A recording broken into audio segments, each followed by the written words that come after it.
Hai, assalamualaikum, halo semuanya, salam sejahtera buat kita semua. Baik teman-teman, di sini saya akan menjelaskan tentang masalah survei ya, bagi rumah yang disurvei dengan yang tidak disurvei pada saat netizen kemarin ya.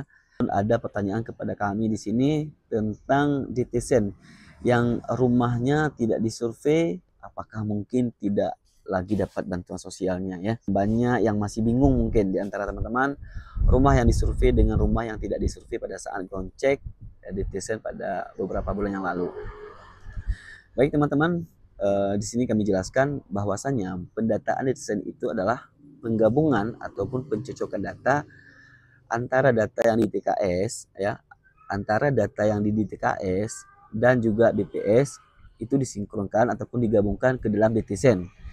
Jika terdapat data yang tidak sinkron ataupun data yang tidak lengkap, maka orang itu harus dilakukan survei ulang.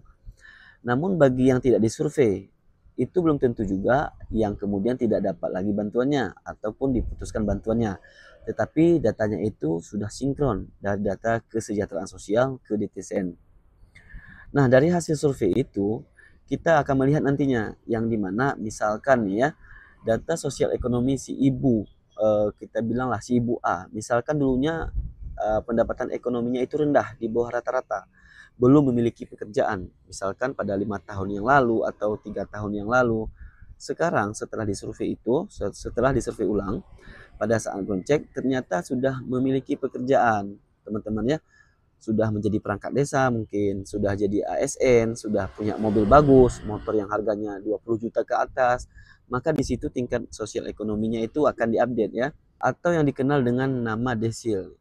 Mungkin dulunya teman-teman sudah mendengar apa itu desil ya. Yang dulunya misalkan dia desil 1, sekarang naik ke desil 4, 5, 6 atau ke atasnya ya sampai desil 10. Dikarenakan desilnya meningkat atau status ekonominya sudah mapan, maka itu baru bantuan sosialnya akan dinonaktifkan ataupun tidak disalurkan lagi.